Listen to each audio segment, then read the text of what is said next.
Ça tourne en boucle comme BFM, t'existes plus comme REM. Tout est en grève comme RER, ça capte partout comme France Inter. Faut pas croire tout ce qu'on dit à la télévision. Merci YouTube pour la liberté d'expression.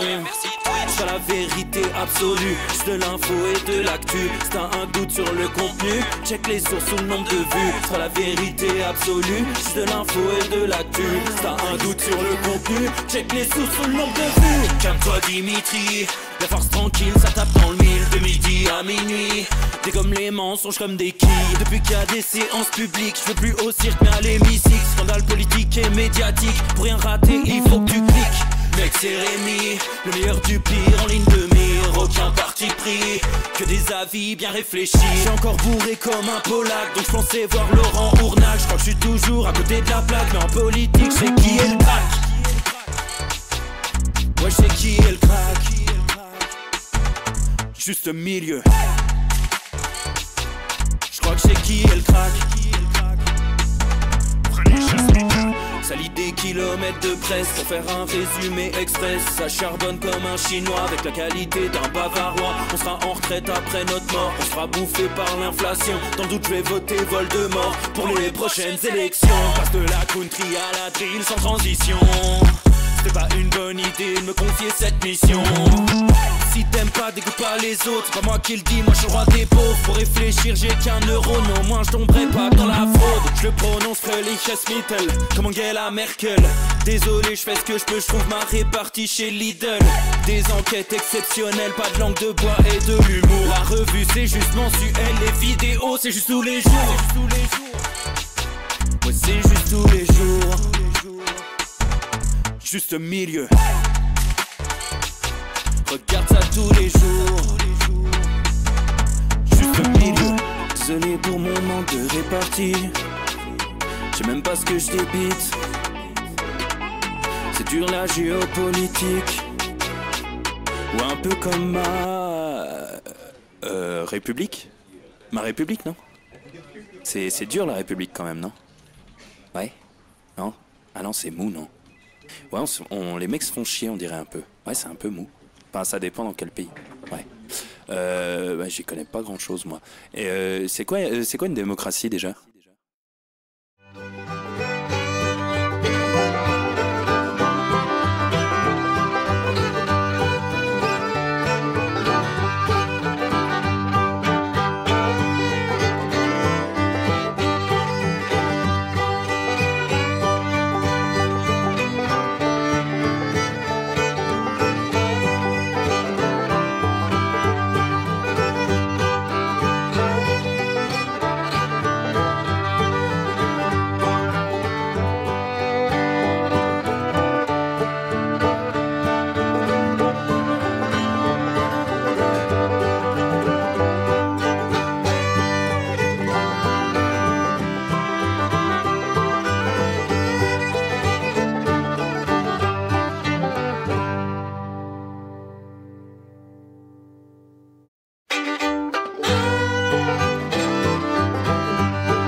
Ça tourne en boucle comme BFM, t'existes plus comme REM. Tout est en grève comme RER, ça capte partout comme France Inter. Faut pas croire tout ce qu'on dit à la télévision. Merci YouTube pour la liberté d'expression. C'est pas la vérité absolue, juste de l'info et de l'actu. Si t'as un doute sur le contenu, check les sources ou le nombre de vues. C'est pas la vérité absolue, juste de l'info et de l'actu. Si t'as un doute sur le contenu, check les sources ou le nombre de vues. Calme-toi Dimitri, la force tranquille, ça tape dans le mille. De midi à minuit, dégomme les mensonges comme des quilles. Depuis qu'il y a des séances publiques, je veux plus au cirque mais à l'hémicycle. Scandale politique et médiatique, pour rien rater il faut que tu cliques. Mec c'est Rémi, le meilleur du pire en ligne de mire. Aucun parti pris, que des avis bien réfléchis. J'suis encore bourré comme un Polac, donc j'pensais voir Laurent Ournac. J'crois que j'suis toujours à côté de la plaque, mais en politique c'est qui est le crack. Ouais j'sais qui est le crack. Juste milieu. J'crois que c'est qui est le crack.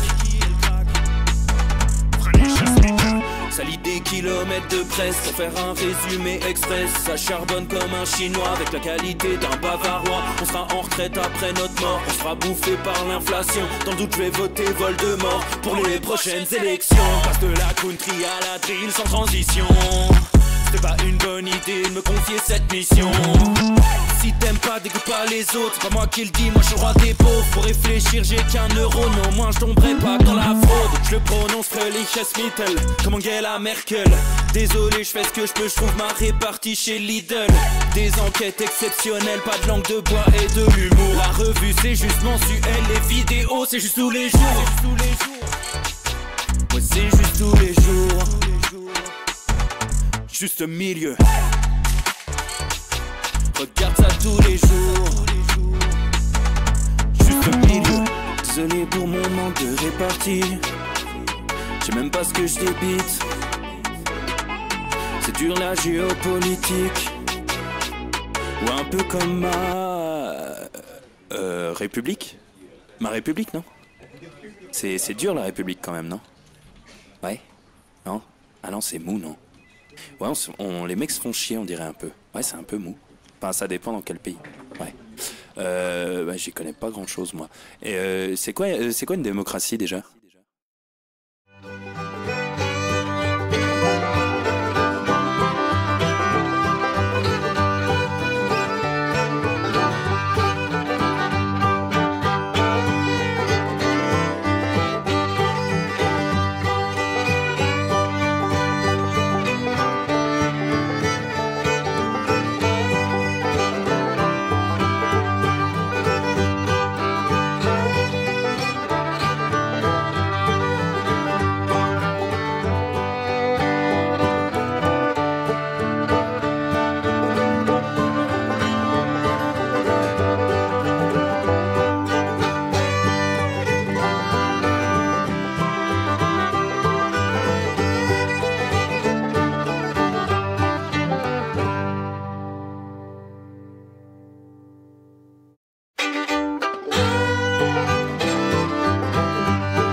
Ça tourne en boucle comme BFM, t'existes plus comme REM. Tout est en grève comme RER, ça capte partout comme France Inter. Faut pas croire tout ce qu'on dit à la télévision. Merci YouTube pour la liberté d'expression. C'est la vérité absolue, c'est de l'info et de l'actu. Si t'as un doute sur le contenu. Messieurs, dames, bonjour à tous les copains. Bien le bonjour, ça y est, il est l'heure du Juste Bistrot les amis. En ce 1er mai, bonne fête du travail à tous, on y est, bonne fête du travail en France. Eh oui, vous êtes adorables, mais en Suisse, on est là. En Suisse, ça charbonne, donc on est au rendez-vous.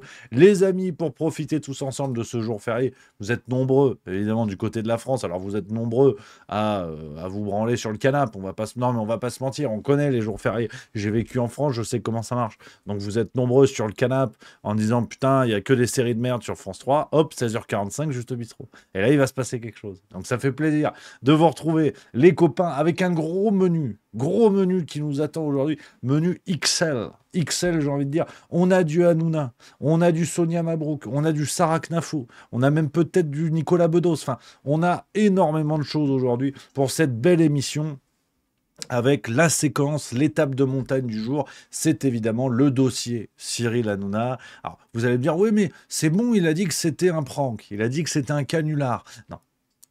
Si je vous en parle, c'est que, évidemment que non, ça n'est pas un canular. Je vous donnerai tous les éléments là-dessus, je vous donnerai mon avis. Pour moi, évidemment, c'est la première étape d'un plan de com bien calculé et j'essaierai de vous le démontrer. Donc, c'est le gros sujet aujourd'hui qui vous attend, les copains, dans cette émission. Donc, voilà, dites-moi un petit peu pour vous comment ça se passe. Voilà, les fériéristes, ceux qui sont en jour férié, qu'est-ce qui se passe? Est-ce que vous êtes allé à la plage? Il fait beau. Il fait beau. On dit qu'il fait quasiment jusqu'à 30 degrés dans certains coins en France. Réchauffement climatique, la planète, acheter des Tesla. Voilà, c'est important. Matt Suflex qui nous dit bonjour du Québec. Moi, je suis au travail par contre. Eh oui. Québec, c'est pareil. Ça charbonne, tabernacle. Ah ouais, dis donc. Pas comme ces branleurs de français. Ah, je suis français. Donc, de toute façon, je dis ça, mais faut arrêter de se raconter des histoires. Hein. Voilà, c'est comme ça. Hein. J'ai l'impression d'être Jordan Bardella qui s'en prend aux Algériens en oubliant que son grand-père était d'origine algérienne.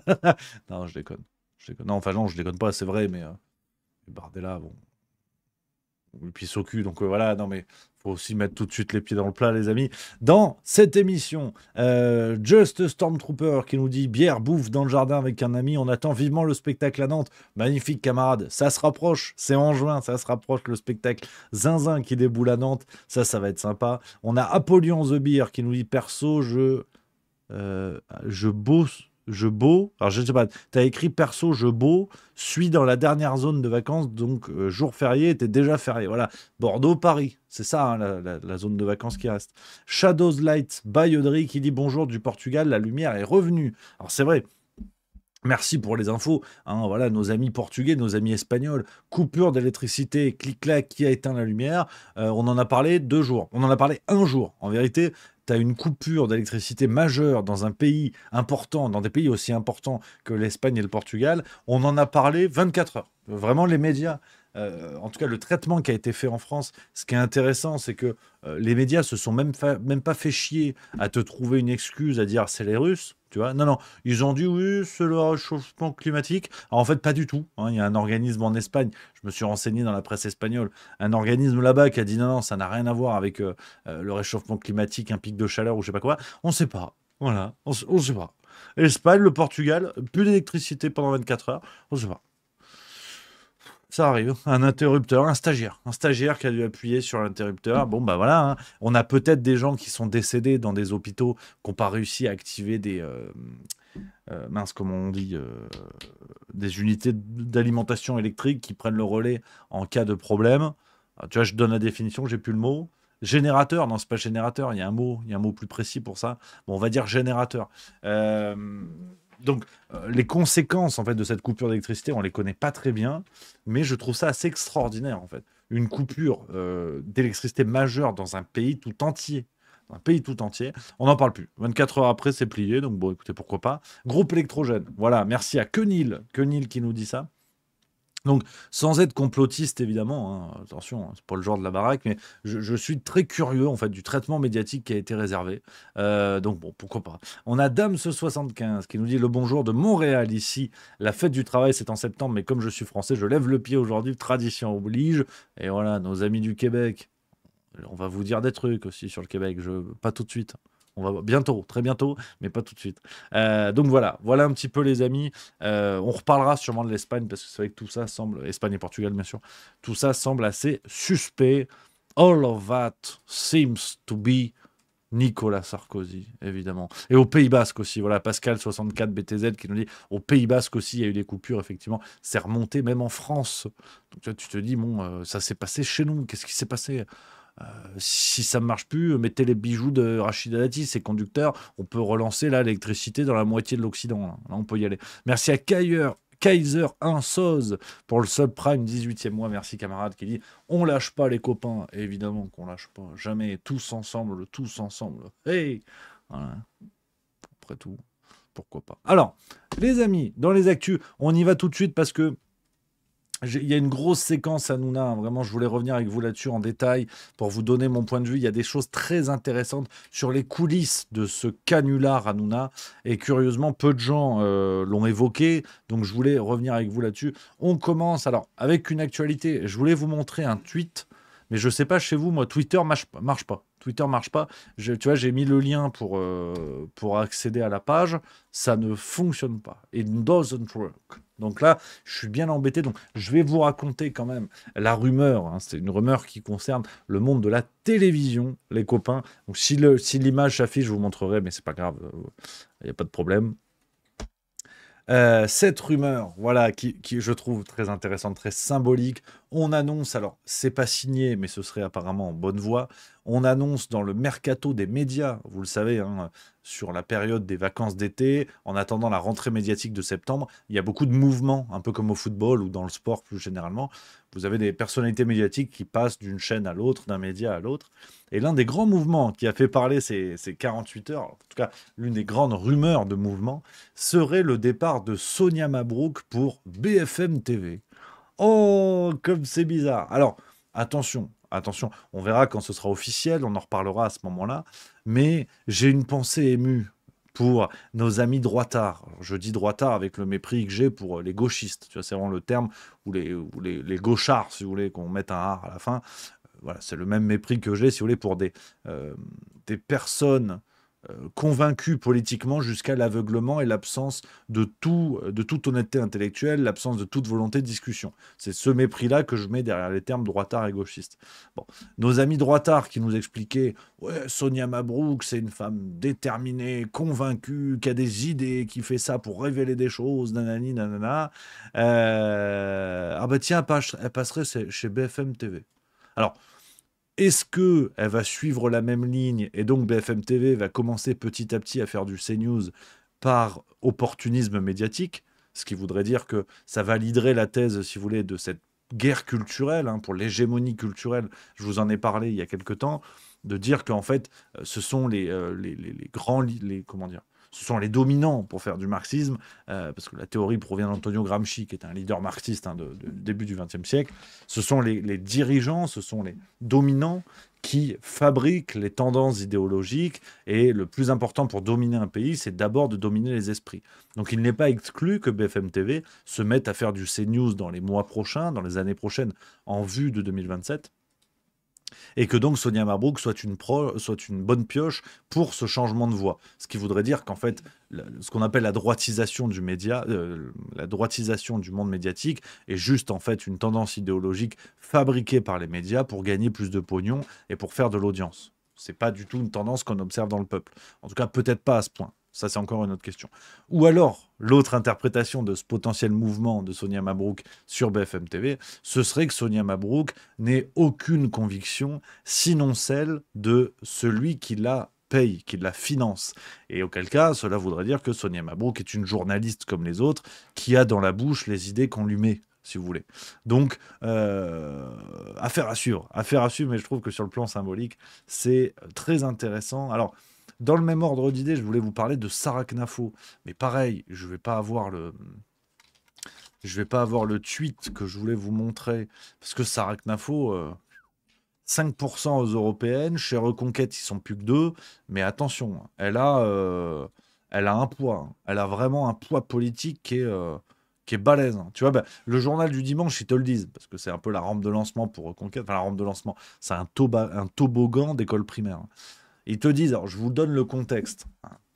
Une prise de conscience, l'aide au développement fortement amputée dans le budget 2025. Dans la foulée des révélations de Sarah Knafo et du JDD sur les dérives de l'aide publique au développement, le gouvernement acte une première coupe de 2 milliards d'euros dans le budget 2025.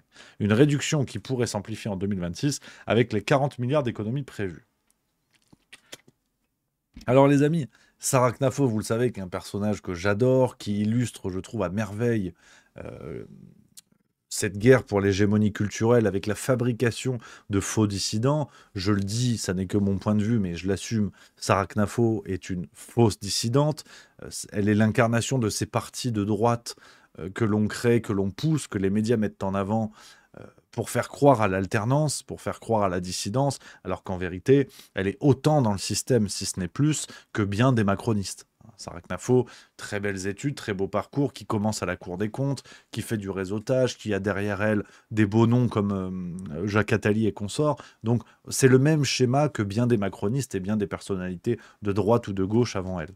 Donc je vous renvoie vers ma vidéo là-dessus sur le sujet si vous voulez creuser, connaître mon point de vue, qui n'est que mon point de vue, hein, c'est pas la vérité évidemment, c'est pour construire le vôtre, hein, et être d'accord ou pas d'accord, on s'en fiche, hein, in fine. Mais Sarah Knafo, elle est balèze. Sarah Knafo, elle est balèze parce que elle arrive, si tu veux, elle essaie de faire avaler des couleuvres à tout le monde sur ce que je vous dis. Merci à Kido, 421 pour le sub 22e mois. Elle essaie de faire avaler des couleuvres à tout le monde, quitte à mentir à ciel ouvert. Son parcours, déjà, est un arrangement permanent avec la vérité. Et à ciel ouvert, elle a pris ses propres électeurs pour des cons. C'est-à-dire quand elle a expliqué qu'elle avait été invitée par Donald Trump pour son intronisation. C'est la fameuse fausse invitation aux États-Unis. Alors que Donald Trump, il doit se dire, mais Sarah Knafo, qu'est-ce que c'est? C'est une marque d'épices ou une marque de produits surgelés. Qu'est-ce que c'est, Sarah Knafo, tu vois? Et elle a fait croire à ses propres électeurs. Si vous voulez, moi, que Sarah Knafo me prenne pour un con, je m'en fous. Je veux dire, voilà, à chaque fois que je pointe du doigt ce genre de comportement politique, c'est d'abord pour les électeurs, qui eux-mêmes sont pris pour des jambons. C'est ça qui est scandaleux. D'ailleurs, avant de commencer l'émission, là, cet après-midi, j'ai eu une petite passe d'armes sur Twitter, justement, avec quelqu'un de fort sympathique, d'ailleurs, que je salue, hein, qui s'appelle... attends, je donne pas son nom pour le nommer hein, et diriger des attaques, quoi que ce soit, c'est pas du tout ça. C'est que c'est son pseudo Twitter, et c'est un représentant, justement, de Reconquête. Mince, attendez. C'est le fil Twitter, merde, c'est où? Comment qu'il s'appelle? Ouais, j'arrive pas à tout charger. Il est où? Vincent Thierry, voilà, c'est ça, Vincent Thierry, c'est cet échange. Ah ben ça marche, j'arrive à ouvrir ce truc-là. Vincent Thierry, délégué départemental Reconquête. Et on a eu une petite passe d'armes qui était intéressante, on n'était pas d'accord. Mais donc, je reviens sur cette passe d'armes juste après, mais ce que je vous dis sur Sarah Knafo, donc cette histoire de dénonciation de l'aide au développement, du gouvernement qui aurait écouté Sarah Knafo pour couper dans 2 milliards de dépenses, et Sarah Knafo qui a fait un tweet. Regardez, hein, voilà, apparemment Twitter est en train de remarcher. Alors, je vous montre la vidéo pour bien comprendre le boulard énorme que Sarah Knafo est en train de prendre sur un truc factice. C'est-à-dire que non seulement elle ment à ses électeurs, mais à ciel ouvert, elle se donne une importance à un rôle qu'elle n'a pas. Écoutez ce qu'elle dit elle-même concernant ce recul du gouvernement. Sur le plateau ce soir, mais je suis en Bourgogne, donc partie remise. J'aurais aimé être chez vous ce soir parce que je crois qu'on a une bonne nouvelle à annoncer à vos téléspectateurs. C'est que le gouvernement annonce ce matin qu'il va baisser l'aide publique au développement de 2 milliards d'euros. J'aurais aimé être chez vous parce que c'est chez vous que tout a commencé. Je pense que Christine, vous avez été la première à percevoir le côté explosif de cette véritable gabegie de l'État. C'est chez vous que j'en ai parlé en premier, à savoir qu'avec l'argent des Français, on allait financer la Chine, l'Algérie, qu'on aidait au développement de la deuxième puissance économique du monde, ce qui est une aberration, ou qu'on aidait un État qui nous déteste, comme l'Algérie. Il y a beaucoup d'autres gabegies que j'ai dénoncées chez vous. Voilà, donc Sarah Knafo te dit, parce qu'elle a dénoncé donc l'un des nombreux organismes français qui sert à rien et qui dépensent de l'argent public aveuglément, évidemment c'est un constat à faire et c'est une dénonciation à faire, mais et c'est pas pour les défendre plus que d'autres, mais le RN pointe ce genre de comportement depuis 2017. Enfin, Sarah Knafo est pas la première, c'est pas une lanceuse d'alerte sur ce coup-là. C'est très bien de le dire, mais c'est pas une lanceuse d'alerte. Donc, elle réécrit l'histoire une fois de plus en tentant de faire croire qu'elle a été la première à parler de ça, à dénoncer ce genre de choses. Mais à la limite, pourquoi pas?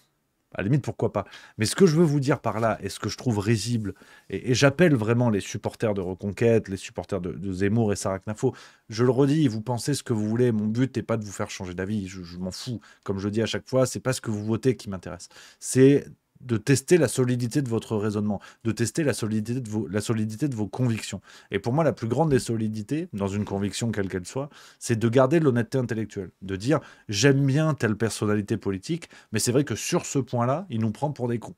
Mais ce qui n'est pas grave, je veux dire, pointer du doigt les erreurs et les errances d'une personnalité politique, c'est pas détester cette personnalité et derrière elle toutes ses idées, tout son parti. Ça n'empêche pas. C'est comme en amitié, vos super amis, ils ont des défauts. Et ça ne vous empêche pas de les aimer. En amour, c'est pareil. Enfin, voilà, ce qu'on aime chez quelqu'un, c'est aussi ses défauts. Et ce qui est beau, c'est la capacité à aimer malgré les défauts. Putain, c'est beau, on dirait du Francis Lalanne, ce que je vous dis. Donc, quand je pointe ça du doigt sur Sarah Knafo, c'est juste pour pointer ça du doigt. C'est pas pour vous dire Reconquête, c'est de la merde. C'est pas du tout ça. Et si je le pensais, je vous le dirais. Donc, Sarah Knafo qui nous dit l'argent public, machin, vous avez compris l'idée, qui réécrit l'histoire pour se donner un rôle qu'elle n'a pas, ce qui est très intéressant, et à l'appui de ce que disait le Canard enchaîné, de ce qu'a révélé le Canard enchaîné, Sarah Knafo et Éric Zemmour sont quand même responsables, au moment des européennes 2024, de dépenses de campagne. En tout cas, ils ont essayé, ils se sont fait rembourser sur les dépenses de campagne de Reconquête, plusieurs nuits dans des palaces et des hôtels de luxe, des hôtels jusqu'à 2500 € la nuit, et documents à l'appui. Je veux dire, il y a une commission des comptes de campagne pour ça, donc c'est consultable. Zemmour et Knafo ont essayé, enfin, se sont fait rembourser dans l'une de leurs nuits dans un palace, un yaourt à 8 €. Alors, vous allez me dire, ouais, mais Rémi, 8 € par rapport à 2 milliards, c'est rien. Et je suis complètement d'accord avec vous. Évidemment, je suis pas con, hein. J'ai bien compris l'idée. Mais c'est sur le fond, si vous voulez. Sur le fond, comment voulez-vous prendre quelqu'un au sérieux qui vous explique que l'argent dépend, l'État dépense de l'argent n'importe comment, quelqu'un qui, dans le même temps, fait des pieds et des mains pour se faire rembourser un yaourt à 8 €. Ça sent l'escroquerie, si tu veux. On n'y est pas, ils sont pas au pouvoir. Mais si symboliquement, ils commencent à faire ce genre de choses, d'un côté dire aux gens, ouais, l'État fait n'importe quoi, et de l'autre côté se faire payer des nuits dans des palaces sur le dos des contribuables, sur le plan éthique, ça tient pas la route. Donc, je le redis, les amis, c'est pas contre Reconquête, c'est pas contre Zemmour ou Knafo en tant qu'individu. Je m'en fous. C'est pas ça le sujet. C'est juste de reconnaître que qu'il est facile de pointer du doigt quand on parle d'un macroniste. C'est-à-dire, si ce que je reproche à Sarah Knafo, je le reprochais à Gabriel Attal, je sais qu'il y a beaucoup de gens fans de Reconquête qui me diraient Rémi, t'as raison, il faut dénoncer tout ça et tout. Sauf que quand c'est Reconquête, on vient m'expliquer ah oui, non, mais attends, ça n'a rien à voir, c'est plus compliqué que ça. Je pense au petit échange que j'ai eu sur Twitter avec Vincent Thierry, justement, pour pas écorcher son nom, que je salue, et c'était très chouette, et c'est le sens du débat, qui m'expliquait, oui, mais Rémi, on parle que d'un yaourt à 8 €.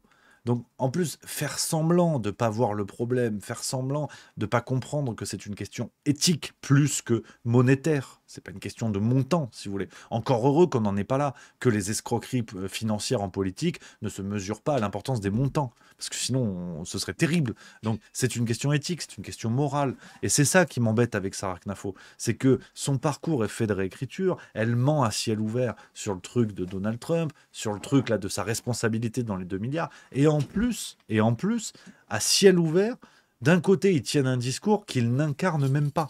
Ils n'ont pas leurs actes, n'ont pas la cohérence de leurs idées. Donc ça va pas, ça tient pas la route. Et je voulais vous rappeler ça, on n'a pas fini d'en parler, parce que si on se trimballe des gens comme ça au pouvoir, faudra pas venir se plaindre quand on comprendra que c'est la même chose que la Macronie, mais avec une autre couleur politique.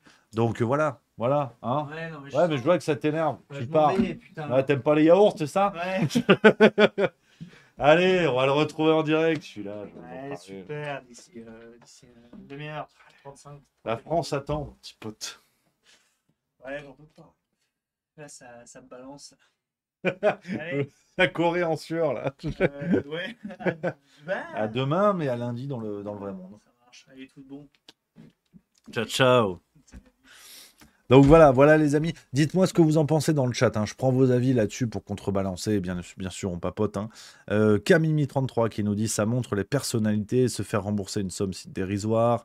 Apollon The Beer, je pense au problème que les personnes les plus droites dans leur botte ne veulent pas de ces responsabilités, justement par droiture ou par peur de devenir corrompu, peut-être. C'est possible. Donc ouais, non, cette fenêtre Knafo, on en reparlera, bien sûr, on en reparlera, les copains. Mais je trouve ça très intéressant et très éclairant sur la question de la morale en politique. Voilà, tu vois, c'est pas mal, hein, c'est pas mal. Adrich78 qui dit « Comme disait Snowden en 2024, votez, ne rejoignez pas un culte, arrêtons de croire que les leaders que nous soutenons sont parfaits, immaculés. » Tu vois, je connaissais pas cette citation d'Edward Snowden, ben voilà, elle est très bien, elle est complètement d'accord. Mon Sébastien Quesada qui dit « Rien de spécial à ajouter, vu qu'ils sont comme la plupart des politiques les plus médiatisés. Faites ce que je dis, pas ce que je fais. » Donc, plutôt d'accord. Les copains. Alors, On enchaîne. Nicolas Bedos, je vous en parlerai demain, parce que c'est pas très important, et je vais avoir tout le temps nécessaire pour vous parler de l'affaire Hanouna, les copains. Donc je me note, demain, on reviendra sur Nicolas Bedos. Les amis, alors là, tu vois, je vais me mettre un coup d'eau d'abord, parce que...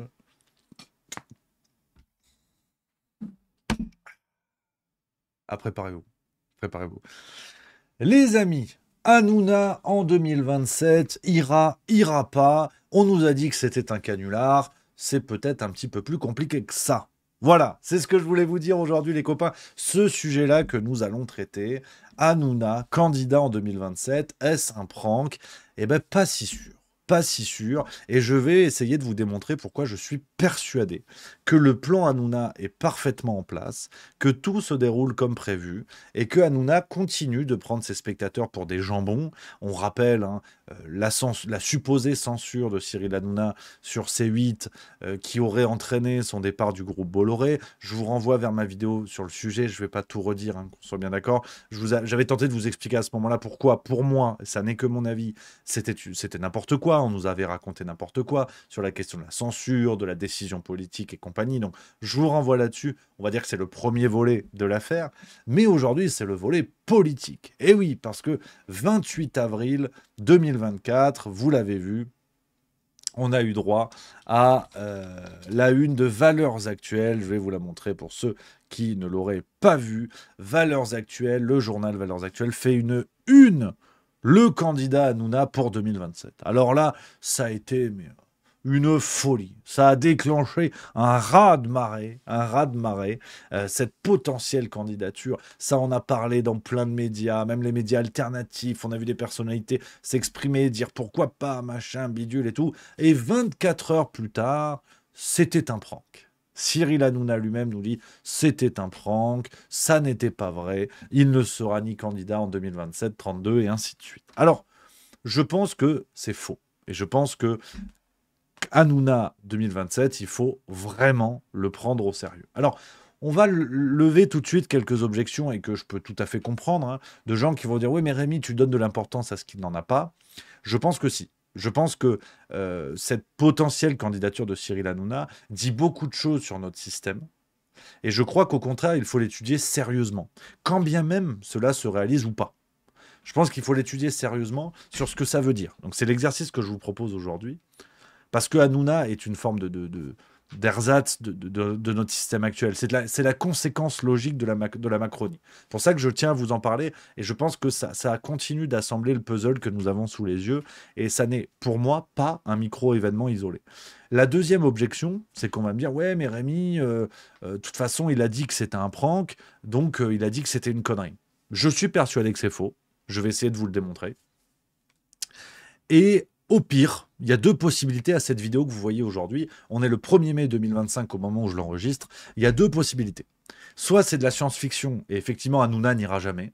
Donc je me suis posé la question de cette candidature Hanouna. J'ai essayé de l'interroger sur ce que ça veut dire en vous révélant certains éléments qui n'ont pas été mis en avant quand on nous a expliqué que c'était un canular, pour bien comprendre que ça fait cher le canular. Donc je vais quand même vous proposer un travail sérieux pour nourrir la raison pour laquelle je pense que tout ça est très bien préparé et calculé.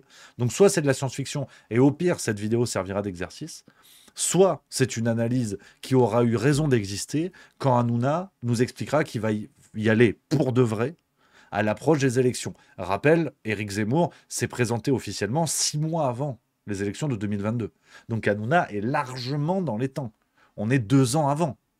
Donc il est largement dans les temps. Il a le temps de retourner sa veste. Et je vais peut-être même essayer de vous révéler comment il va la retourner. Donc au pire, soit cette vidéo est juste un exercice sur une hypothèse qui ne tient pas la route, un exercice de projection et d'analyse, soit cette vidéo sera une forme de prédiction, d'analyse en avance, parce que je suis persuadé qu'il ira. Donc voilà un peu le contexte de ce pourquoi je vous propose ça, les amis, et ce pourquoi ça me semble très important. Donc ce prank, Hanouna a dit que c'était un prank, je vais vous montrer la vidéo, alors si Twitter ne bug pas, je vais essayer de vous le montrer. Je ne sais pas si je peux la retrouver, sinon ce ne sera pas très très grave. Voilà, Cyril Hanouna, petit extrait, il a levé le doute 24 heures après la révélation de la une de Valeurs Actuelles. 27, ni en 2032, ni en 2037, ni en 42. Je vais vous dire comment faire un excellent, j'ai envie de dire prank. c'est très simple. Vous envoyez des mails à une trentaine de personnes en leur faisant croire que vous allez vous présenter à la présidentielle. Vous êtes sûr que sur une trentaine de personnes, il y a au moins 2 traîtres. Donc 2 qui vont les envoyer à des journalistes. C'est génial. 2, vous mettez 2 ou 3 personnes dans la confidence et vous leur dites, je vais vraiment y aller, 2 ou 3 personnes dont vous êtes sûr qu'elles vont aller le répéter à tout Paris. C'est génial. Et vous les faites travailler sur un programme. Vous leur dites, tiens, travaille un peu, regarde un peu, etc. Voilà. Et vous laissez infuser. Donc il y a eu du travail. Bah, bien entendu. C'est extraordinaire. Vous laissez infuser. Voilà, donc bon, Hanouna lève le doute en t'expliquant que tout ça était évidemment calculé, que c'était une blague, et c'est d'ailleurs assurément très rigolo de jouer avec l'espoir des gens, parce qu'il y a des gens qui se sont dit que ça peut être une bonne chose, parce que Hanouna a publié un programme, et il y a sûrement des Français qui se sont dit, tiens, ça répond à mes problèmes, ça répond à ce que j'aimerais en politique. Donc c'est aussi jouer avec l'espoir des gens. Donc, quand je vous dis qu'Hanouna prend sa propre communauté pour des abrutis, on est là-dedans. C'est d'abord ça qu'il faut dénoncer. C'est pas est-ce qu'on aime Hanouna ou pas. C'est que pour les gens qui aiment Hanouna, et c'est tout à fait leur droit, et c'est hautement respectable, il y a des gens qui y ont cru. Même en l'espace de 24 heures. On étudiera le programme parce qu'il est très intéressant. C'est pas une blague, ce programme. Ce programme, il est très intéressant. Il y a des gens qui y ont cru et qui se sont dit, tiens, j'aimerais bien, ça réglerait mes problèmes. Le SMIC à 2200 €. Les gens qui n'ont pas de quoi bouffer à la fin du mois. Vous croyez pas que ça a créé de l'engouement, de l'envie de se dire, bah, peut-être que j'arriverai à joindre les deux bouts. Donc, on va pas faire chialer dans les chaumières. Mais n'oublions pas quand même que ce canular joue avec l'espoir de au moins plusieurs milliers de Français. Je dis pas millions, je dis milliers. Donc, n'oublions pas ça. N'oublions pas ça. Donc, c'est un prank, c'est un canular qui s'appuie évidemment sur la possibilité d'un candidat hors système.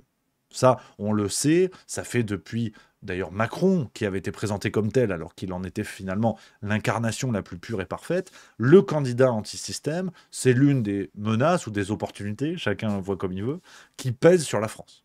On l'a eu en Italie avec Beppe Grillo, humoriste de son état, qui a réussi le pari de Coluche.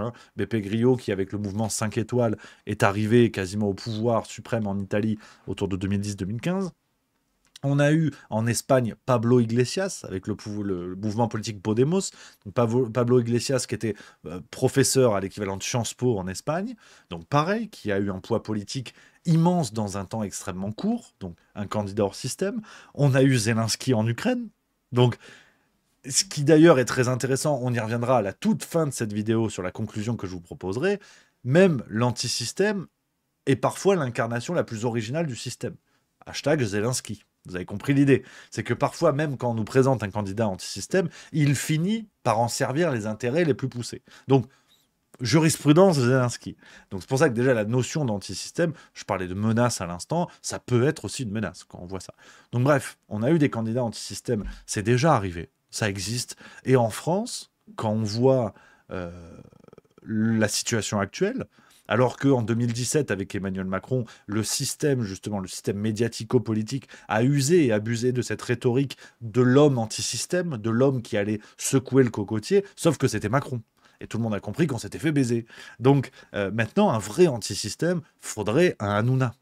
C'est pour ça, il y a un boulevard. Factuellement, il y a un boulevard. Notre vie politique est devenue un tel cirque que mettre un clown au milieu ne choquera personne. Aujourd'hui, tu fais un débat Marlène Schiappa, Cyril Hanouna, tu te dis à quel moment ça va finir en levrette claquée. Donc, et ça ne choquera pas. La grande question, c'est tiens, est-ce que la séquence marche sur TikTok? Donc, cette idée, cette piste du candidat anti-système, elle a du sens et elle a un véritable potentiel. Donc, Hanouna ne fait pas ça par hasard. Il ne le fait pas en 2022. Il ne le fait pas en 2017. Il n'a pas le même poids médiatique, évidemment, mais il ne le fait pas à ce moment-là. Donc, il y a un boulevard. Ensuite, ce canular, moi en tout cas, j'ai essayé de le prendre au sérieux. Parce que ça suffit pas de dire « Ouais, c'était une blague ». On a tous des gens comme ça autour de nous. On les connaît, tu sais. Quand on fait une vanne déplacée, par exemple, un mec qui va mettre une main au cul à une femme, ou à un homme, à n'importe qui, on s'en fout. Quelqu'un qui vous met la main au cul, vous vous retournez en montrant que vous n'êtes pas d'accord, que ça vous fait non seulement pas rire, et que vous n'étiez pas d'accord. Et on vous dit « Non, mais je déconne ». Non, mais c'est une blague. Pour désamorcer facilement. Sauf qu'en fait, non, on se connaît pas.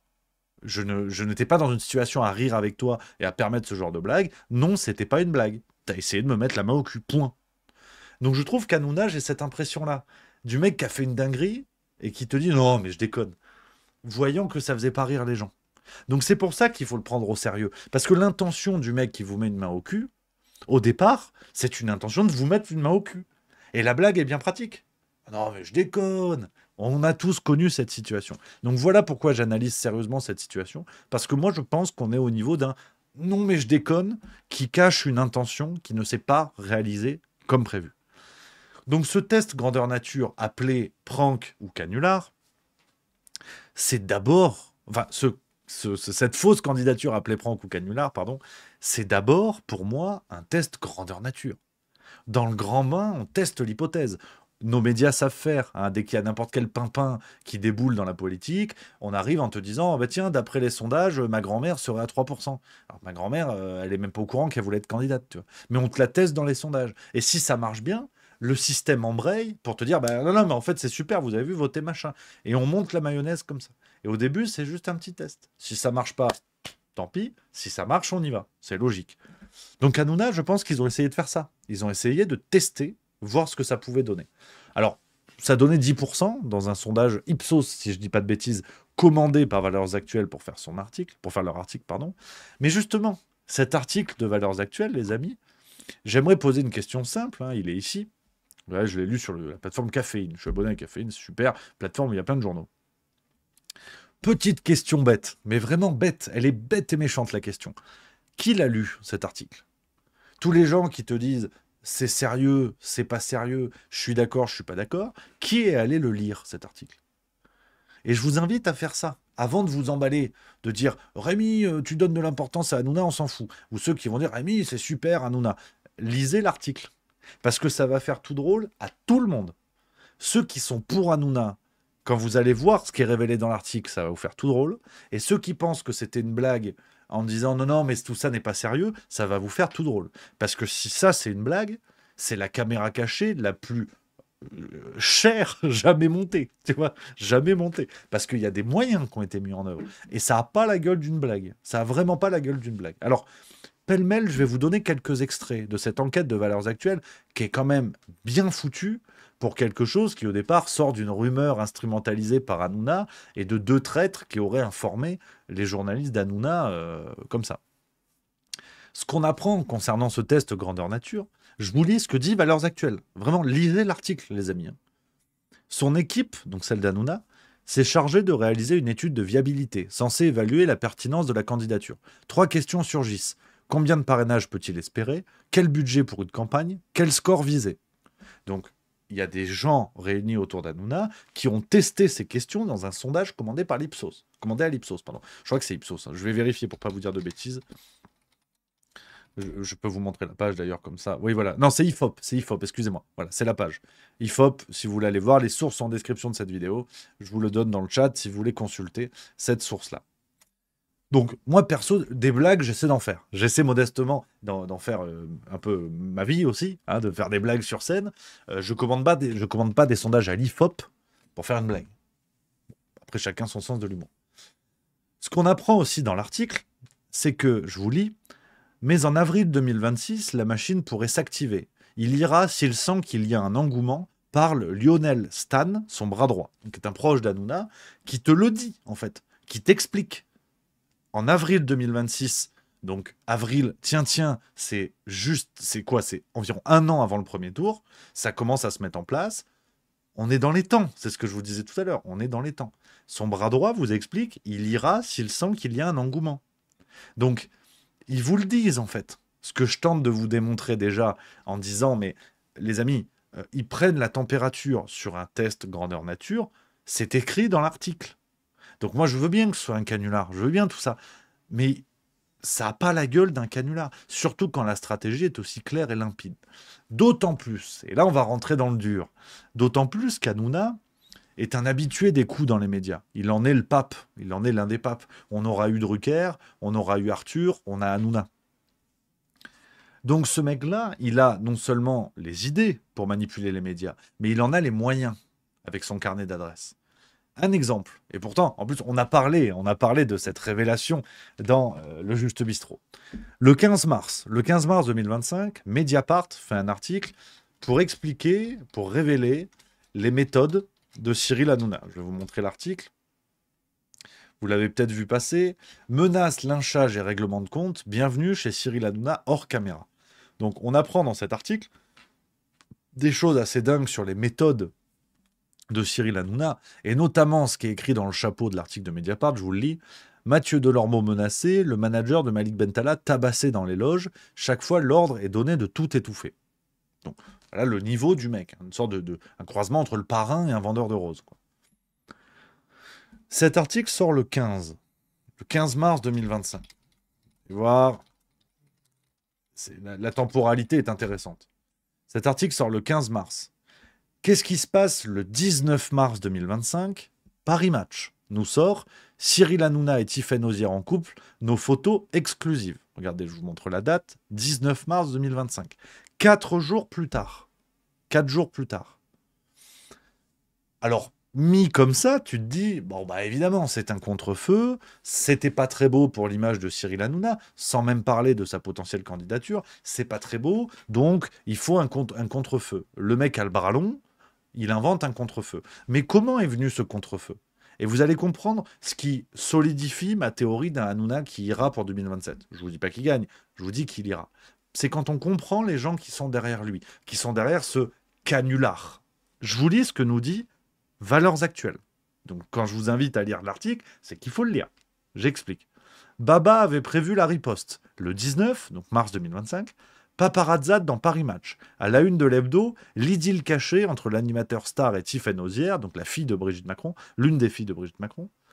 Le scoop est orchestré en sous-marin par la société Best Image, dirigée par ses amis Mimi Marchand et Thierry Moreau. Alors Thierry Moreau, on l'aime bien, mais on s'en fout. Mimi Marchand.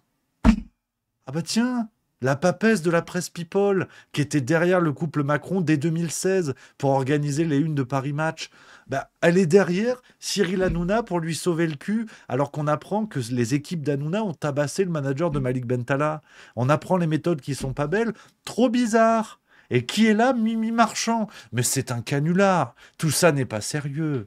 Évidemment, tout ça n'est pas sérieux. Il a derrière lui ceux qui ont fait Macron, ceux qui ont fait le système actuel, mais tout ce qui se met en place autour d'Hanouna est une blague, vous vous en doutez. Hein, le changement, c'est maintenant, vous vous en doutez.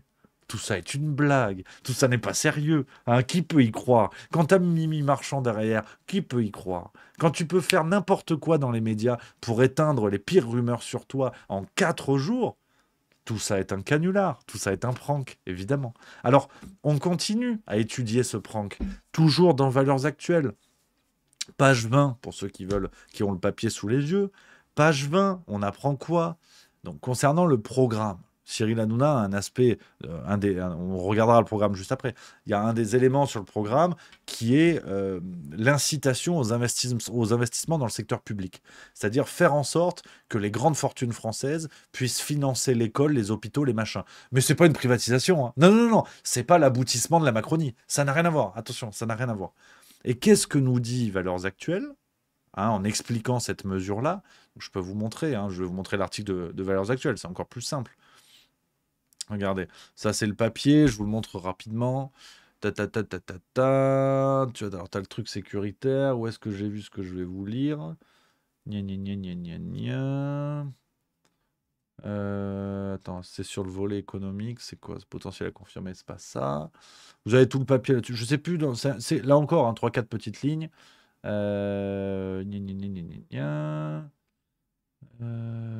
Voilà, c'est ça.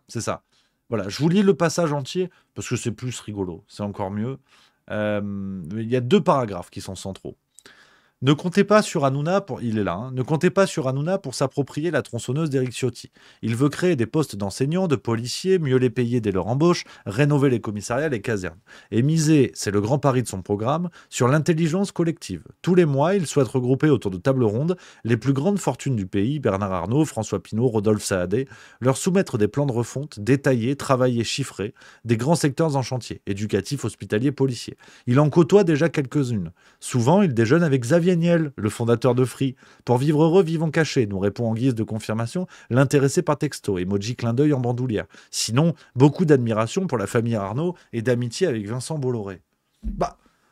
C'est dingue. Mimi Marchand, Xavier Niel, Bernard Arnault, c'est les mêmes que derrière Macron. Oh non. Et la gueule du canular, hein. Quand tu as tous les milliardaires derrière toi, ça en fait un beau de canular. Hein. Alors, on continue à creuser. C'est-à-dire que rendez-vous compte de ce qui est fait, hein, de la mesure qui est proposée par Cyril Hanouna, de permettre aux grandes fortunes françaises d'investir dans le secteur public. Ce ne sont pas des philanthropes. Donc, il y aura il y aura un retour sur investissement. On est d'accord. Mais ça s'appelle pas une privatisation du pays. Ça n'a rien à voir. Un grand conseil avec des milliardaires qui jouent au Monopoly pour leur dire alors, aujourd'hui, vous investissez dans quoi? La police, les hôpitaux, les écoles. C'est pas du tout une privatisation. Ça n'a rien à voir. Et puis tout ça est un canular. Arrêtez de prendre au sérieux. C'est évidemment pas sérieux. Alors c'est bizarre parce que c'est pas sérieux, mais ça ressemble à l'extension du domaine de la turlute si on prend le programme d'Emmanuel Macron et qu'on va au bout. Tu sais, sur le néolibéralisme galopant et la privatisation à outrance. C'est rigolo parce que c'est un canular qui vient au bout de la politique d'Emmanuel Macron. Ou est-ce à croire que la politique d'Emmanuel Macron est elle-même un canular? Et peut-être qu'on nous dira dans un an, c'était une caméra cachée, il y avait des caméras là, on vous a eu, en fait. Je sais pas, c'est possible aussi, je pose la question. Donc, dans ce canular, on résume, je reviens un petit peu sérieux, on résume, vous avez derrière Hanouna et son canular, vous avez les mêmes personnages que dans la Macronie, vous avez des propositions dans le programme sous couvert de propositions rigolotes parce que c'est un canular, vous avez des choses qui se greffent parfaitement dans la continuité de ce qu'on vit aujourd'hui. Vous avez les mêmes milliardaires, les mêmes réseaux de pouvoir, mais on te dit qu'Hanouna est un candidat anti-système. Évidemment, il va rompre avec tout ça. Alors, continuons d'avancer un petit peu sur ce qui, pour moi, est un fusil à deux coups. Ce que je vous dis, pour moi, je suis persuadé, ils ont pris la température. Hanouna se recule, et comme dit le bon vieil adage, reculer pour mieux sauter. C'est-à-dire, étape 1, celle que nous avons sous les yeux, on prend la température, et tout de suite, on redégonfle, en disant, on dit non, c'était pour rigoler. C'était pour rigoler. On a pris les infos qu'on voulait. Il est testé à 10% dans les sondages. Mais il y a un élément dans les sondages qui n'a pas été donné. Je vous le donnerai à la fin de la vidéo, qui est très intéressant. Et vous allez comprendre pourquoi, pour moi, tout ça est très sérieux. Donc, on prend les infos qu'il faut. On voit un peu l'emballement. On mesure les attentes, les machins, les bidules. On recule. Il reste 2 ans. Je le redis. Éric Zemmour a officialisé sa candidature 6 mois avant le premier tour en 2022. Donc, la première étape, c'est celle que nous avons sous les yeux. Et la deuxième, c'est on y va pour de vrai. Là, je vous prends le pari. Je joue un petit peu à Nostradamus. Autour de janvier 2027, on aura eu 5 mois, donc sur la mi-2026, la deuxième moitié 2026, on aura eu 6 mois d'emballement médiatique. Ira pas. Oh, et si c'était vrai? Et si c'était lui? Enfin, vous les connaissez, les unes des médias, tout le temps les mêmes, de toute façon. Et si c'était lui? Hanouna, un espoir. Hanouna, l'antisystème. La peur Hanouna. Vers un pouvoir Hanouna. Vous les connaissez. Hein. Voilà, vous pouvez dérouler. L'étape 2, ça va être janvier-février 2027. Hanouna y va. La bombe Hanouna. La candidature Hanouna. Et on y va. Et là, ça devient officiel.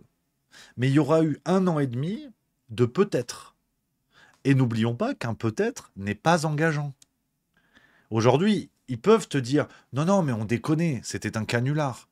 Et dans 1 an et demi, te dire « Non, mais en fait, il y a tellement d'emballement, ça a dépassé toutes nos attentes. Hanouna a réfléchi et il s'est dit qu'il devrait vraiment y aller pour répondre aux attentes des gens. » Et voilà. Et l'histoire, elle est pliée. L'histoire, elle est pliée. C'est simple. En fait, ça me semble simple. C'est-à-dire, ils font semblant aujourd'hui et dans 1 an et demi, ils reviendront en te disant « Non, on ne revient pas sur notre engagement de ne pas y aller. » Hanouna te dira « J'avais dit que j'irais pas en 2027, mais en même temps, vous avez été tellement nombreux à m'inviter à y aller, alors j'y vais, je ne peux pas vous décevoir. » Et on y va, et on est parti. Donc, pour moi, on est dans la première étape. La deuxième étape semble assez cousue de fil blanc. Mais il y a une raison qui explique le recul d'Hanouna, quand bien même son intention réelle serait d'y aller. Il y a une raison qu'il faut mettre sur la table, qui est tout à fait basique. C'est que M6 n'est pas assez con pour signer un candidat officiel à la présidentielle. Parce que sinon, ça encadre le temps d'antenne. Et M6, ils l'ont signé pour faire des émissions, à raison de au moins 2 heures sur la radio, plus 2 ou 3 à la TV. Donc ça fait 5 heures par jour. Donc M6, ils sont pas cons. Tout ça, à mon avis, est bien entendu entre eux. Ou alors M6 est débile d'avoir recruté Hanouna en ne sachant pas si le mec n'allait pas officialiser sa candidature. Ils ont un contrat, il va être payé pour que les émissions du groupe TV d'Hanouna soient diffusées sur la chaîne. Donc si le mec est candidat, c'est pas la même mayonnaise, c'est plus pareil. Donc voilà aussi le pourquoi du comment de ce prank. C'est que Hanouna ait envie ou pas d'y aller, il ne peut pas le dire. Il ne peut pas le dire aujourd'hui. Ce serait contre-productif, même pour lui, parce qu'il basculerait dans le camp des personnalités politiques dont le temps d'antenne est encadré. Donc c'est plus pareil. C'est plus pareil. Donc, ce que je vous dis est assez basique, les amis. Je vous donne des arguments factuels pour défendre mon point de vue, qui, lui, est subjectif, évidemment. Mais pour moi, ces arguments sont des arguments de bon sens. C'est que, même dans l'hypothèse où Hanouna ait vraiment envie d'y aller, il ne peut pas le dire aujourd'hui. Ce serait débile. Ce serait débile. Regardez Zemmour. Il n'a pas décidé 6 mois avant le premier tour. Il a décidé bien avant. Donc, c'est la même chose, c'est la même dynamique. Et d'ailleurs, je tiens ce scoop d'un compte Twitter que j'aime beaucoup, et je veux lui rendre hommage parce qu'il fait un super boulot sur les révélations TV. J'aime bien, c'est Clément Garin. Vous connaissez peut-être sur X, faut dire X, Clément Garin, regardez. Voilà, comme je prends ces infos, je fais la pub, hein, c'est normal, je fais la pub pour lui. Donc, allez vous abonner à Clément Garin, il fait super infos. Et il nous a dit quoi? Je vous lis ce paragraphe. En off, il y va. Et pour info, il s'entoure d'un ex-communicant d'Éric Ciotti, Paul Gallard. Contacté par mes soins, l'attaché parlementaire dément, mais j'affirme, malgré son démenti, que Cyril Hanouna a demandé à Gallard d'être dans son équipe en 2027. Donc, voilà, c'est un scoop, c'est pas encore officiel de chez officiel, mais l'info de Clément Garin que j'aime bien, je vous dis, parfois qu'il s'est planté, c'est le problème des scoops, t'es pas non plus Madame Irma, mais Clément Garin sort des infos solides qui se sont vérifiées sur plein de trucs, notamment récemment le transfert de Camille Combal sur Énergie, si je dis pas de conneries, pour prendre la tête d'une émission. Donc j'aime beaucoup son boulot, il est carré sur plein de trucs, et sur Hanouna, je suis dans un biais de confirmation, donc ça valide ma thèse. C'est plus facile pour moi de le retenir, évidemment. Mais pour moi, cette info a du sens. Donc, pour un prank, pour un canular, c'est quand même vachement bien organisé. Alors, on continue d'avancer, les amis. On résumera un petit peu tout dans quelques éléments d'analyse que je vous donnerai à la toute fin. Le fameux programme de Cyril Hanouna. Je vais essayer de vous trouver une présentation plutôt chouette que j'avais vue.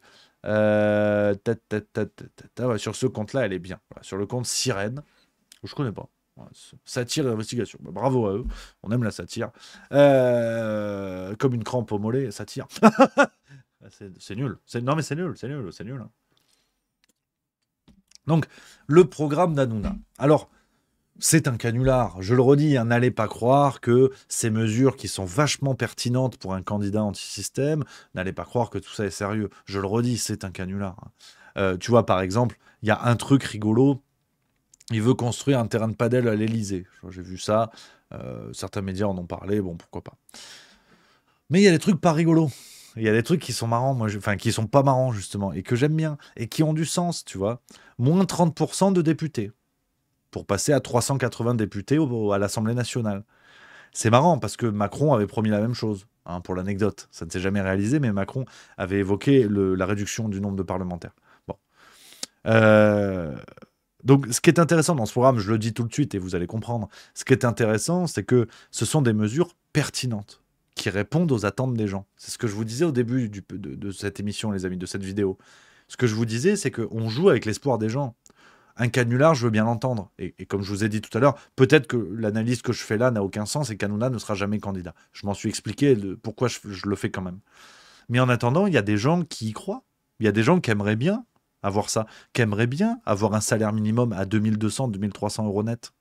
Alors, on rappelle d'ailleurs que quand LFI avait proposé ça, Hanouna avait dit ceci. J'ai noté la séquence pour l'anecdote. Alors, tout ça est un canular, évidemment.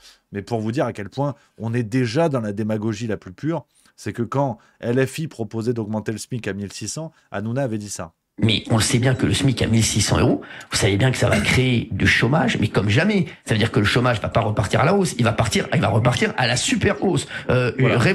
Donc, on espère vraiment que c'est un canular, parce que sinon, vraiment, le mec serait une pompe à vélo gigantesque. Donc, espérons que ce soit un canular, naturellement. Donc, dans les autres promesses, hein, bon, il y a des trucs, tu vois, le retour des députés maires, bon, il y a des trucs pas forcément, voilà. Moins d'indemnités pour les parlementaires, ça parle aux gens. L'allègement massif des charges pour les PME. TVA supprimée sur les produits de première nécessité. Ça, c'était une mesure du RN. TVA variable selon le salaire. Sécurité sociale réservée aux salaires de moins de 2 500 euros. Les plus riches devront souscrire à une mutuelle privée. Lutte renforcée contre la fraude. Ça, c'est un truc du RN et de Reconquête. Offensive contre 80 milliards par an de fraude. Fusion de tous les ministères, hors Matignon et Bercy, en un super pôle à Paris. Donc ça, c'est la tendance Doge Elon Musk. Création d'un Guantanamo français pour les 100 criminels les plus dangereux. Fin de l'excuse de minorité entre 16 et 18 ans. Donc tu vois, une petite mesure sympa qui fait plaisir à l'extrême droite. Donc tu as un petit peu de tout en fait. Tu as de l'extrême droite, tu as de l'extrême gauche, tu as de Reconquête. C'est pas un programme rigolo, c'est pas un programme de prank. À une mesure, ce serait d'obliger tout le monde à souffler dans le cul d'un chien. Ça, c'est marrant. Ça a la gueule d'un prank. Ça a la gueule d'un mec qui te met ce programme à la tête, d'un mec qui te met une main au cul, t'es pas content, il te dit non mais je rigole. C'est un programme qui te dit je rigole. Tu vois, pour ceux qui ont la ref, le film Borat, tu vois, qui est un de mes films préférés, cette costume est bleu, pause, je rigole, tu vois. Voilà, bon, si t'as pas la ref, tu te dis je suis juste complètement con. Donc, bref. Nouvelle taxe, hein, l'IFI directement investi dans le logement social et la rénovation, bref. Mais moi, il y a une mesure, ma préférée. Hein, t'as vu, j'ai mis un peu de suspense dans la séquence. Ma mesure préférée, c'est pas Guantanamo. Hein. Attention quand même à pas y mettre Mimi Marchand. Voilà. Hein.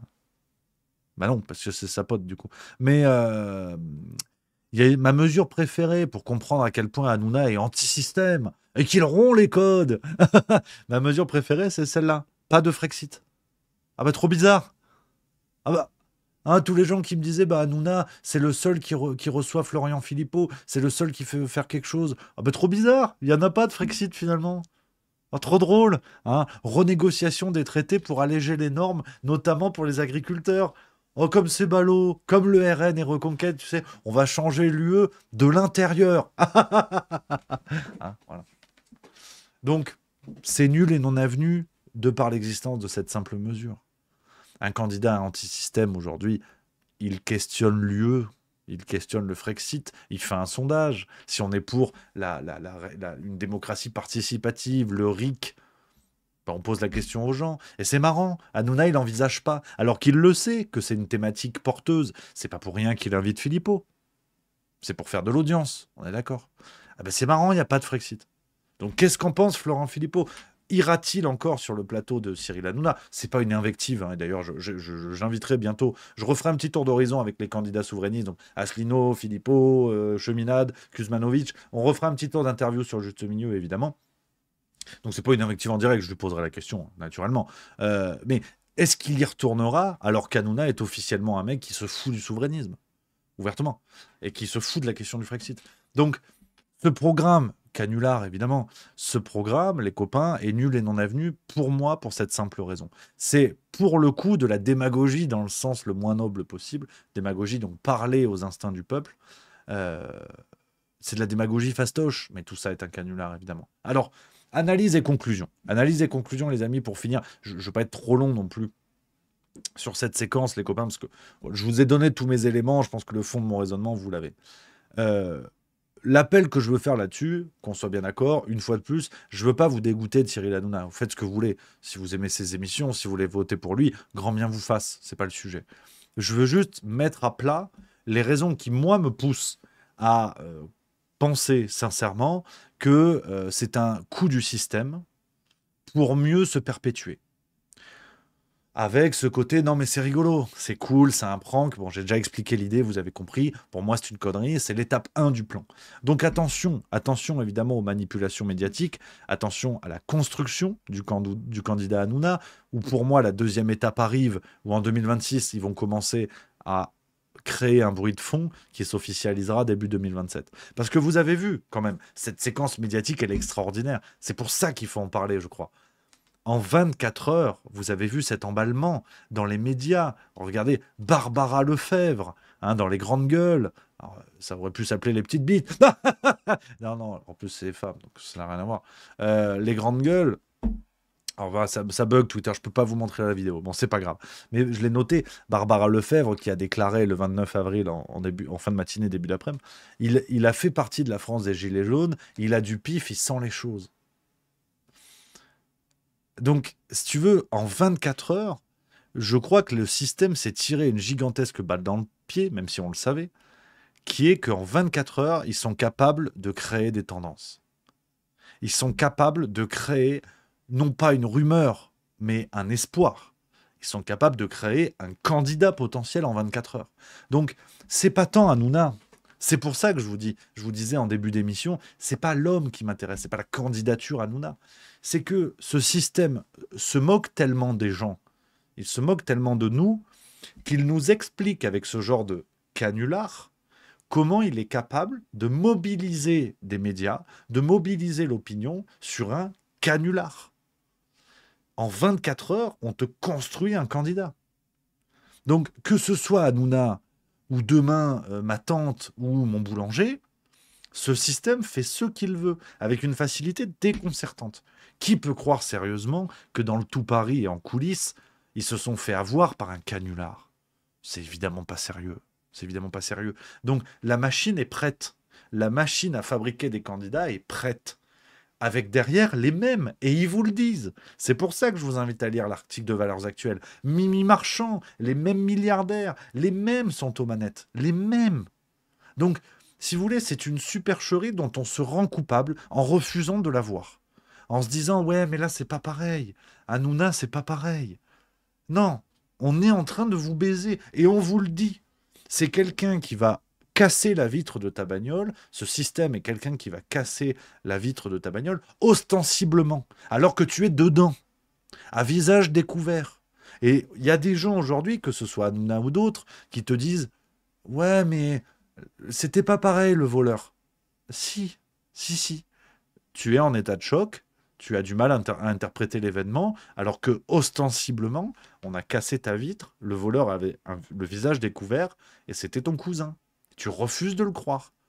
Mais ton cousin n'est pas quelqu'un de gentil en faisant ça. Donc, on est dans ce genre de situation où le système nous montre comment il nous a eu avec Macron 2 fois et comment il va nous avoir. Tu as les mêmes et ils vous le disent.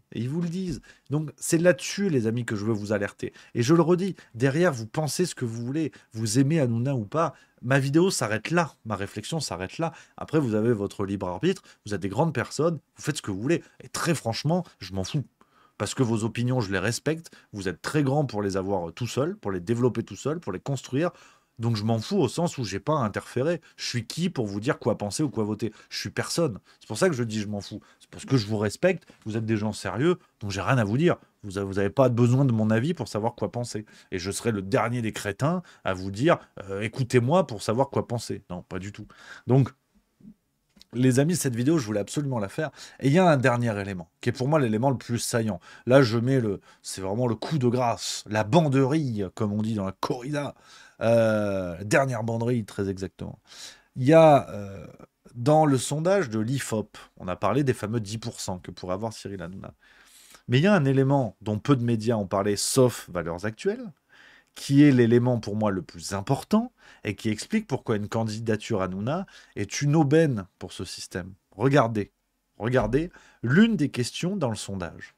Parmi les électeurs des personnalités politiques suivantes, au premier tour de l'élection présidentielle de 2022, combien seraient prêts à voter pour Cyril Hanouna en 2027? Donc en gros, la question qui a été testée, c'est dans les gens qui votent Mélenchon, Le Pen et Zemmour, combien seraient prêts à changer leur vote pour Hanouna? Mélenchon perdrait 4%, parce que Hanouna et LFI, et ils les aiment pas, donc c'est peu. Marine Le Pen, 15%. Zemmour, 27%. Zemmour, c'est pas beaucoup, mais quand même, il a fait un score assez honorable pour un candidat fabriqué par le système en 6 mois. Marine Le Pen, 15%. Vous vous rendez compte de la gueule du duel Le Pen-Macron, ou héritier de Macron, Attal, Philippe, je sais pas quoi? Vous vous rendez compte de la gueule du duel si Hanouna va chipper 15% des voix à Marine Le Pen? Marine Le Pen n'est même pas au second tour. Mais même pas. Elle est derrière Mélenchon, avec un Hanouna qui, s'il bat le candidat macroniste, est le meilleur espoir. Ou au pire, le candidat macroniste est le meilleur espoir devant LFI. Donc, voyez les choses comme ça. De quoi Hanouna est-il le nom? Je le pense, et je le redis, c'est que mon avis. Ça n'est que mon point de vue qui est parfaitement subjectif. Hanouna est la bouée de survie, la bouée de sauvetage du système actuel. Avec un Hanouna candidat, il ne gagnera sûrement pas. Mais il va lourdement affaiblir ceux qui pourraient empêcher le futur candidat macroniste d'accéder au pouvoir. Parce que 15% de Marine Le Pen, elle est moute. L'histoire, elle est moute. Marine Le Pen, elle est foutue, c'est plié, elle est même pas au second tour. C'est à ça qu'il sert Hanouna. C'est pas à gagner. Qu'est-ce qu'ils ont fait avec Zemmour? Trop bizarre, la même. Ils vous ont fait la même. Marine Le Pen, normalement, au premier tour, elle met une branlée à Macron. Parce qu'il y a une grande déportation des voix Zemmour-Marine Le Pen. On le sait aujourd'hui. Donc, Hanouna, il sert à ça. Il sert à faire survivre le système macroniste. Qui le construit, qui le pousse. Je vous l'ai dit, je vous l'ai démontré. Donc, c'est ça qui est intéressant, les amis. Et dans ce sondage, vraiment, allez sur l'IFOP, regardez ce qui est testé, regardez les questions qui sont posées. C'est ça qui les intéresse. Donc, ça a quand même une drôle de tête. Une drôle de tête, ce canular. Et dernier point, les amis, dernier point sur lequel je voulais revenir là-dessus, qui va peut-être pas plaire à tout le monde, mais je le dis avec toute mon amitié que j'ai pour les personnes que je vais évoquer, toute la sympathie que j'ai pour ces gens-là, mais bon, c'est pas parce que c'est mon camp, entre guillemets, qu'il faut pas leur mettre une petite bastos. Parce que, enfin une petite bastos, non, mais en tout cas, poser les questions qui fâchent. Parce que le problème d'Hanouna, affaiblir le RN, ça me semble assez clair. Ça me semble cousu de fil blanc. Mais moi, si j'étais Florent Philippot, François Asselineau, Kuzmanovic et consorts, je passerais des petites nuits depuis l'officialisation canularesque, si j'ose dire, de la candidature d'Hanouna. Parce que Hanouna, c'est la mort des partis alternatifs. C'est la mort des partis alternatifs. Il va venir les siphonner jusqu'à la moelle. Pour la simple et bonne raison que, à cause de cette guerre d'ego, notamment Asselineau, Philippot, on va être très clair, avec toute la sympathie que j'ai pour eux et avec l'accord politique que j'ai avec eux, j'ai des idées souverainistes. Qu'on soit très clair, on est chez Juste Milieu, mais je ne peux pas ne pas vous le dire. J'ai des idées souverainistes que je retrouve aussi bien chez Philippot, Asselineau, Kuzmanovic que d'autres. Mais je dois vous dire que, voilà, quel est l'ADN de mes idées à moi politiquement. Donc, comment on est au clair? La guerre d'ego Asselineau, Philippot, vous connaissez mon point de vue là-dessus. Oui, je sais, c'était l'un avant l'autre. Oui, mais ils se sont volés. Oui, bon, d'accord. En attendant, tous disent que l'urgence, c'est de sauver la France. Donc, je crois que la survie de la France vaut plus qu'une bagarre d'ego, à savoir qui a été le premier souverainiste dans l'histoire. Parce que ce qui est bien, c'est qu'on saura qui pourra crever. En même temps, c'est tout le monde, c'est la France. Donc, on ne sait pas qui était le premier, mais on sait qui peut être la dernière.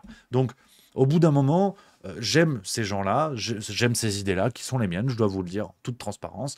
Mais au bout d'un moment, ça me gonfle, très sincèrement, des guerres d'ego, alors que tout le monde est d'accord pour dire que l'idée, c'est de sauver la France. Donc, la France vaut plus qu'une bagarre de zizi. Voilà, c'est mon point de vue, résumé un petit peu rapidement. Mais bref. Quand, et là encore, ça n'est que mon avis, pour les souverainistes,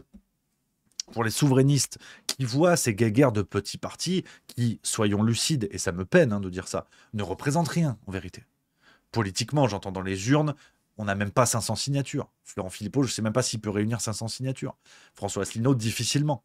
Donc, on a en plus une guerre d'ego, alors qu'on n'est rien, fondamentalement. Je dis on, c'est tous les partis souverainistes. On n'est rien.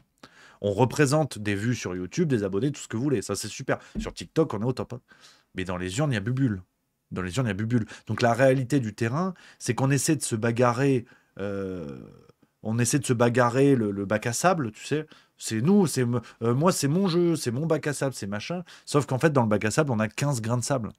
Et le système, il a tout le reste.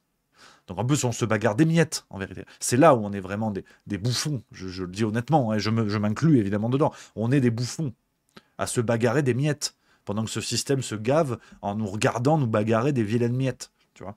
Donc, en plus, ça me rend fou par rapport à ça. Mais bref, ce que je veux dire par là, c'est que les souverainistes qui voient ça se rendent bien compte que ça ne marche pas. Ça n'a pas marché, ça ne marche pas et ça ne risque pas de marcher.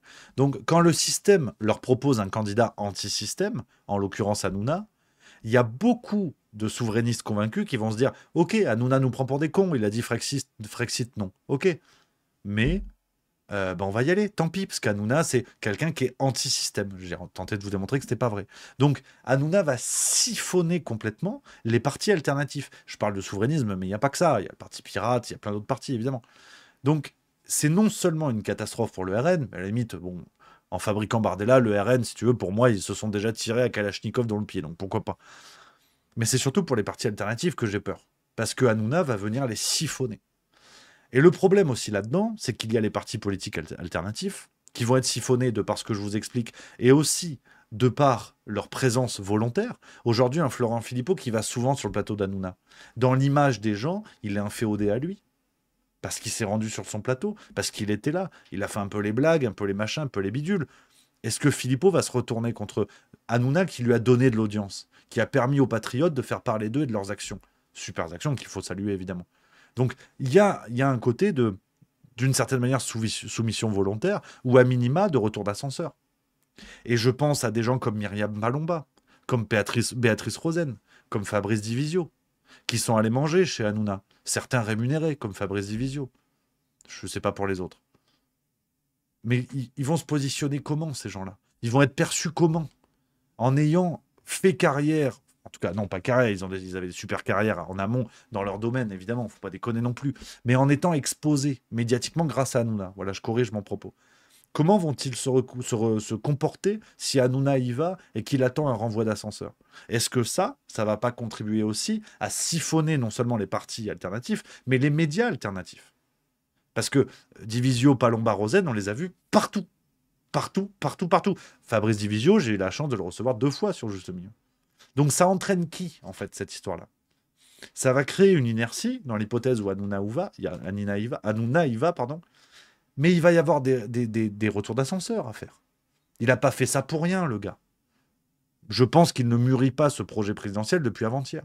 Donc les gens qui sont allés manger chez Hanouna pour gagner de l'exposition, pour gagner du temps d'antenne, ils sont vus comme un féodé à Hanouna.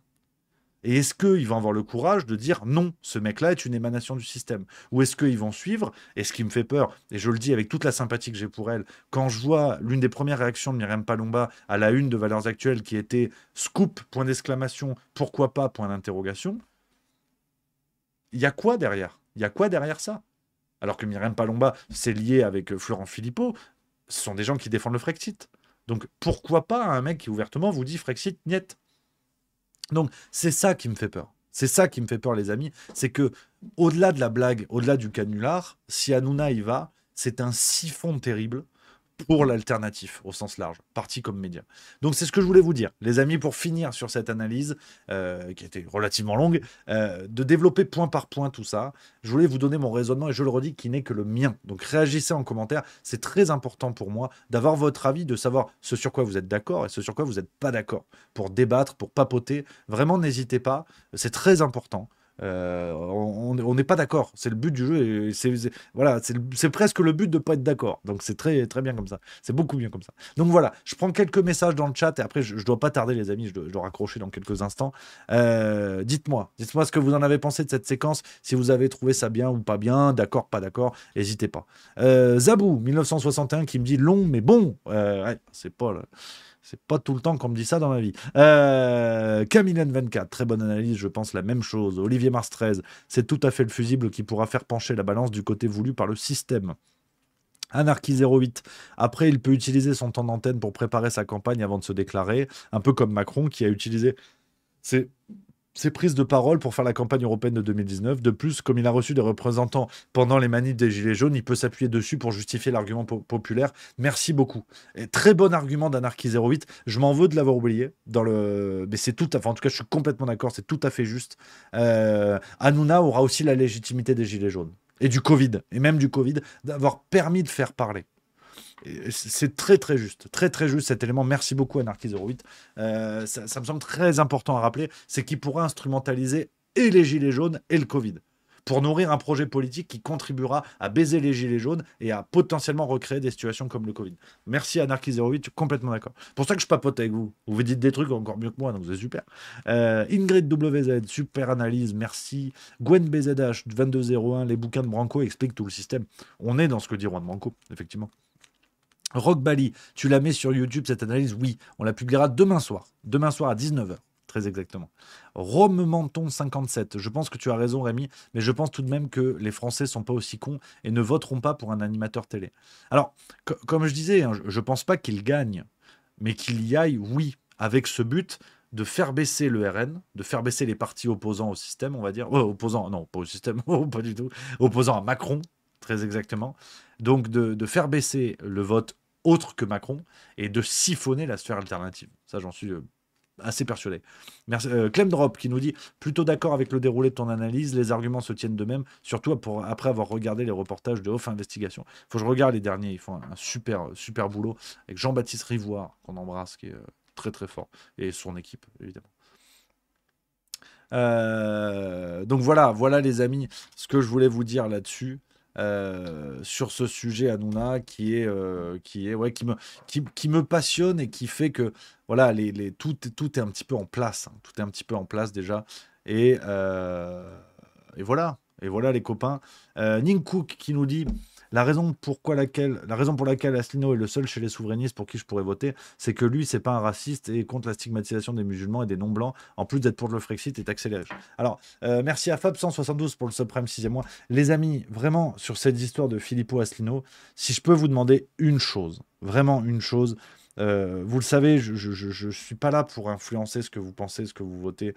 C'est vraiment pas le genre de la maison. Je crois que vous me connaissez maintenant.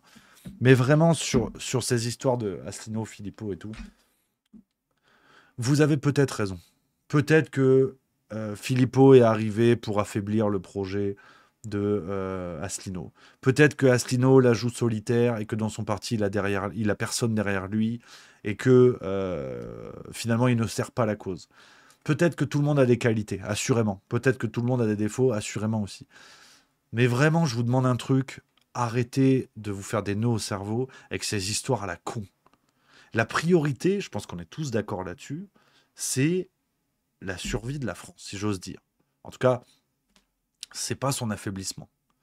Et là, vous êtes en train de contribuer à l'affaiblissement. Donc au bout d'un moment, les histoires de lui veut s'allier, lui veut pas s'allier, soyons plus intelligents que nos propres leaders. Ça marche pour Macron et compagnie, ça marche aussi pour les souverainistes. C'est pas des anges tombés sur terre qui ont la parole révélée. Donc au bout d'un moment, Asselineau et Filippo en premier lieu se comportent comme des cons, et ben ne soyons pas cons. C'est-à-dire, il y a des guerres d'ego entre eux, ben laissons-les à ces guerres d'ego. Mais entre groupes constitués, c'est d'ailleurs ce qu'a dit Pierre-Yves Rougeron il n'y a pas longtemps, donc je me mets tout à fait dans sa droite ligne. Pierre-Yves Rougeron l'a dit, entre groupes constitués, donc les Patriotes, l'UPR, ceux qui forment la base, ne soyons pas aussi cons à la base. Quand je dis con, c'est pas une attaque à dominem, évidemment. Je juge le comportement sur des gens que j'apprécie, évidemment. Et je reconnais tous les mérites sur plein de... Qu'on soit bien d'accord, qu'il n'y ait pas de malentendu. Je ne veux pas surtout que ce soit mal interprété. Je dis juste que, entre bases, soyez intelligents. Parlez entre vous, parlez entre machin et tout. Si un mec est patriote, il rencontre un UPR, la bagarre Filippo Asselineau, elle vous regarde pas en fait. Hein. C'est deux mecs qui sont d'accord, qui sont pas d'accord entre eux. Vous, au niveau des idées, vous êtes complètement d'accord avec votre pote qui fait partie de la base UPR ou les patriotes. Donc, soyez intelligents. Je veux dire, ne perpétuez pas un conflit qui, au fond, ne vous regarde pas. Sur le fond des idées, vous êtes d'accord. Donc, au bout d'un moment, ça me gonfle en fait. Que les socles communs en viennent à défendre des bagarres qui ressemblent à des... Honnêtement, je suis désolé de le dire comme ça, mais qui ressemblent à des duels entre les fans de la Star Academy, quoi. Les chanteurs de la Star Academy. Ouais, mais Bidule, elle chante mieux, mais Bidule, il danse mieux. Mais en fait, on s'en fout. On est tous là pour la chanson et l'émission et Nikos Aliagas. Bon, ben, on s'en bat les couilles, en fait. Donc, ça me fatigue, en fait, ce genre de débat. Ça me fatigue qu'on en soit là, que les bases constituées en viennent à perpétuer un conflit qui ne les regarde pas. Mais vraiment, vous vous en foutez, quoi. Donc, on vote pas à la Starac. On est tous d'accord pour dire qu'il en va du développement de la France et de l'amélioration de la situation. On s'en branle, en fait, de vos histoires de « ouais, mais lui, c'est avant lui, c'est un peu lui ». On s'en fout complètement. Donc, je pense, les amis, soyons plus intelligents là-dessus. Et voilà, ça me semble très important là-dessus. Alors, les copains, 18h02. 18h02, je vais devoir filer. Mais une dernière chose, on va faire une petite surprise, ça reste entre nous. Je vais filer demain, Juste Bistrot, évidemment, Juste Bistrot, 16h30. Et voilà, 16h30 parce que c'est vendredi. Vendredi, c'est apéro avec les copains. Donc j'attaque plus tôt, je commence l'apéro avec vous et après je filoche. Ce qu'on va faire pour finir cette émission, ce que je vous demande, les amis, pour du fond du cœur lui donner de la force, c'est d'aller voir le camarade Edouard. Le camarade Edouard qui est en direct live sur sa chaîne AltF4, qui développe, donc vous le savez, ce média consacré au monde des jeux vidéo et du e-sport. Et c'est pas que ça. Je sais ceux qui vont me dire ouais mais en fait nanana, moi j'aime pas les jeux vidéo et tout. Comprenez qu'aujourd'hui les jeux vidéo c'est assez passionnant. Moi j'y connaissais que là, j'apprends à son contact. C'est une économie, c'est tout un secteur qui se développe et qui centralise tous les autres problèmes. Donc là il nous parle dans son émission d'aujourd'hui du secteur du e-sport qui est en train de se péter la gueule en Corée du Sud alors que c'est le pays dominant, comme par exemple les États-Unis pour le basket. Et ça se pète la gueule sur fond de tensions géopolitiques entre la Chine et Taïwan. Donc tout est lié, tout est branché. Donc on va faire un raid. On va faire un raid. Alors, attends, déjà si j'arrive à le faire, c'est champagne. Raid. Regarde. Merde. Attends. Faut que je le fasse sur mon truc à moi. Attends. Je vais essayer de faire un raid. Il y a une commande à mettre, je crois. C'est ça. Hein.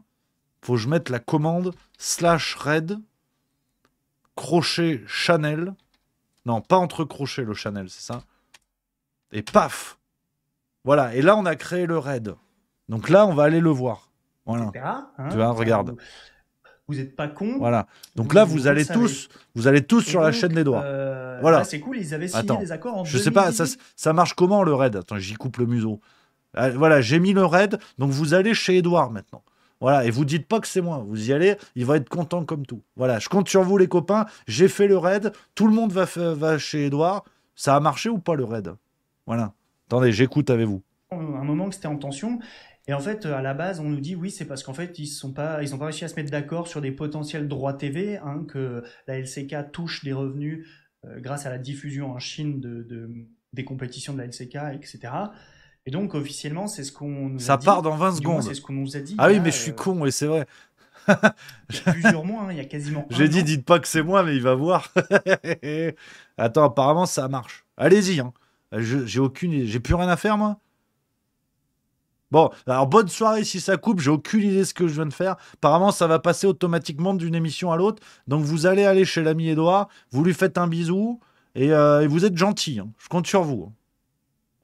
Asseyez-vous, tentative de raid de Rémi. Bah écoutez, c'est super, Jass il a essayé.